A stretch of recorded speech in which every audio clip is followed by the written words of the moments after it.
இன்றைக்கி எங்கள் வீட்டில் எக் ரைஸ் தான் செய்ய போகிறோம். அதுக்கு தேவையான பொருள் வந்து கேரட், பீன்ஸு, பச்சை மிளகாய், பூண்டு, கருவேப்பிலை, கொத்தமல்லி, கோஸு, குடைமிளகாய், வெங்காயம் சொல்லிவிட்டு எல்லாத்தையுமே ரெடி பண்ணி வச்சிட்டோம். நம்ம கடையில் வாங்கி சாப்பிட்டா டேஸ்ட்டாக இருக்கும். ஆனால் அது உடம்புக்கு நல்லது இல்லைல்ல.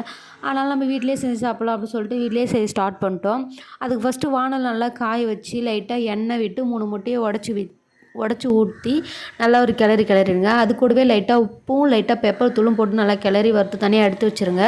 அதுக்கப்புறம் அதே வானலில் எண்ணெய் விட்டு அப்புறம் லைட்டாக கடுகு போட்டு பூண்டு, கருவேப்பிலை, பச்சை மிளகாய், வெங்காயம் போட்டு நல்லா ஒரு கிளறி எடுத்துகிட்டு அதுக்கப்புறம் நம்ம காய்கறி அரிஞ்சு வச்சு இல்லைங்களா, அந்த தேவையான அளவு எந்த ஷேப் வேணுமோ அந்த அளவுக்கு அரிஞ்சு வச்சுட்டு அந்த காய்கறிகளை இதில் சேர்க்கணும். கேரட்டு, பீன்ஸு, குடமிளகாய் அப்புறம் நல்லா போட்டு லைட்டாக அது வதங்குற அளவுக்கு உப்பு போடுங்க. உப்பு போட்டு நல்லா வதங்கினதுக்கப்புறம் கோஸு அப்புறம் நம்ம முன்னாடியே வறுத்து வச்சோம் இல்லைங்களா முட்டை, அது பெப்பர் தூள் போட்டு வறுத்து வச்ச முட்டையை போட்டு நல்லா ஒரு கிளறிட்டு ஃபுல்லாக அப்புறம் கொத்தமல்லி போட்டு ஒரு கிளறிடுங்க. நல்லா கிளறிட்டு அதுக்கப்புறம் நம்ம சாப்பாடு வந்து வடித்து ஆற வச்சுருப்போம் இல்லைங்களா, அந்த சாப்பாடு இது கூட சேர்க்கணும். அதுக்கு முன்னாடி வந்து பெப்பர் தூள் போடணும்.